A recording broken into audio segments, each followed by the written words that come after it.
And joining me now to talk some more about all this is the guru of strategic planning in Fort Wayne, John Stafford, who directs the Community Research Institute out at IPFW. John, good to have you here. And Dr. Evan Wood, who helps lead the Taylor University MBA program. Dr. Wood, good to have you with us as well. Good to be here. I want to start by asking something. You guys, I'm sure, have some idea how this goes as a journalist. You talk to all kinds of people, either on the phone or by email or in the hallways when you're putting a story like this together, and they'll say things to you then that they won't say on camera. Here was the biggest concern that people brought up to me, and that is, are we doing this effectively? Now, Mike Hicks from Ball State, an outside view, says we are doing it effectively, but you look at the numbers. Okay, the partnership has produced 2 leads that have panned out. I believe this year the Alliance here in Fort Wayne have had like 6 projects pan out of 80 so far. Some of these business leaders look at this and they say, that's not good enough. And we're paying the people who run these organizations 6 figures to do this. Is it good enough? And is it money well spent? And I'll start with you, Evan. Well, they've got a tough job. We've got to repurpose and revision not just the city, but the region and where we're at. And I think figuring that out has just been coming together. How do we play well as a region and not just focus on our own counties? And they've been working to solve that problem, which is probably key for them to get more wins. John, you're intimately involved in these efforts. How effectively are we doing this? I think you have to put it in some long-term perspective. Where have we been? And you roll back the clock 10 years ago, we weren't very effectively organized either as a region. It was pretty much every county for itself. Some counties were a little more organized than others, and we're not collaborating. That's changed a great deal. And you have to look at our intensity. And our intensity, both in what people expected to be produced and what we are able to accomplish, has changed a lot, particularly in what we've expected out of these organizations. When unemployment was low 10 years ago and companies were wondering where they were going to find employees, there wasn't as much cry of where's the next plant or where's the next expansion coming from. That's changed a lot. Then I think in the short term, you have to remember that we are barely out of one of the deepest recessions that we've seen in decades.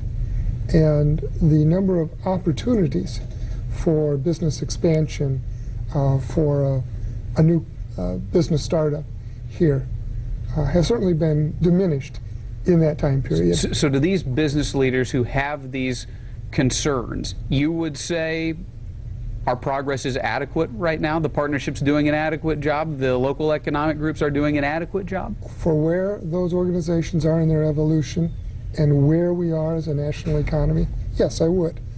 And it is money well spent?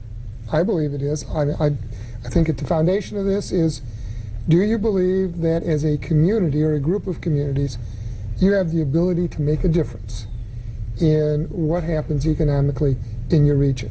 Or is it all just up to fate and chance? If you believe the latter, then it doesn't matter spending any money.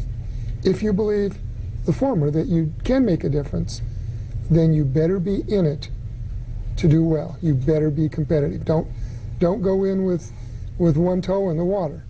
Go in a manner that you can really be effective. That takes time, that takes a lot of dollars and a lot of effort. And I think we're starting to get to the level of intensity and commitment to play at that level.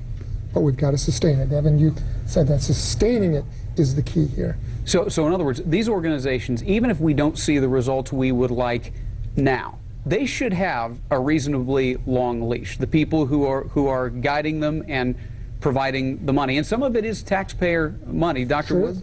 Yeah, one of the challenges is this idea of economic development as a profession, as a role, is still relatively new.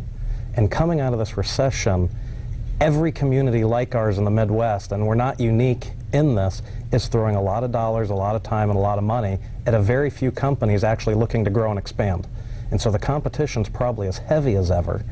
I do think that they should get a long leash in the short term.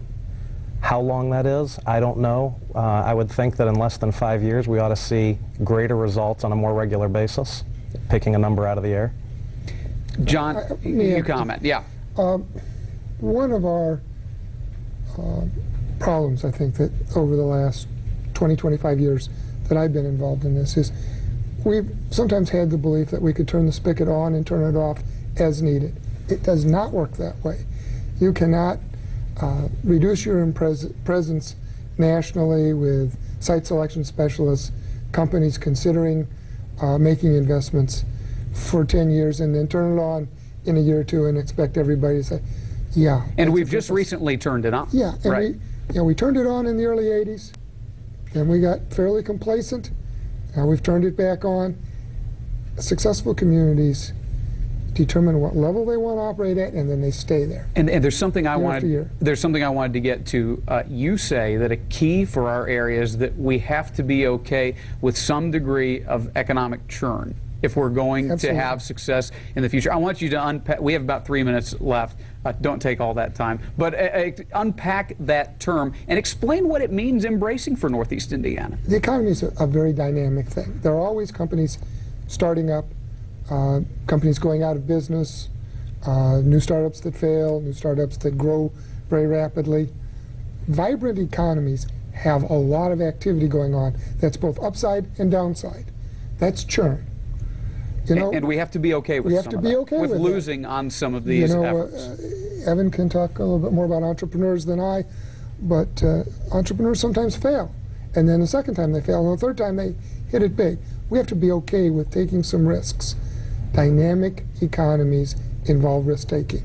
And we tend to be pretty conservative. You know, well, we landed this company, they ought to be good for the next 50 years. It doesn't work that way in today's economy. Evan, I want you to comment on that too. What sorts of risks should we be taking?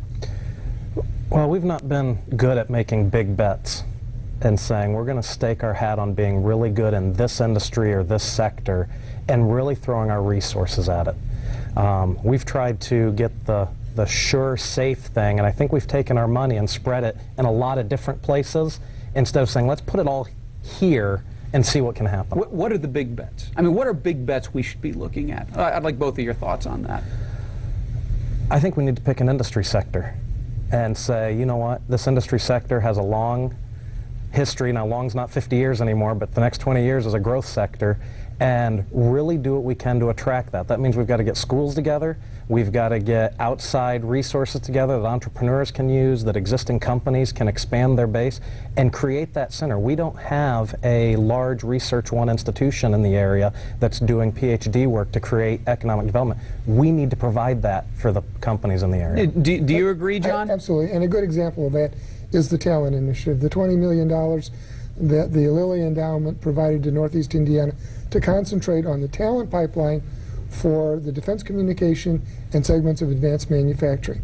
That was concentrated work. We need to build on that, but it was saying we can be really successful in these areas and we ought to concentrate on them, and putting some real dollars into long-term programs to make sure that those industry segments had the talent they need. And as we've said previously on this broadcast, do you think we're going to have to step up the amount of public dollars and private dollars that we invest in economic attraction and expansion? Unfortunately, we are out of time. We could talk about this for an hour. It's a great topic. Dr. Evan Wood, John Stafford, thanks so much for joining me. Thank you. Pleasure. And we want to thank you as well. That's it for this edition of Focus 15. I'm Mark Mellinger. Thanks again for joining us, and for the rest of our team here at News Channel 15, enjoy the rest of your weekend.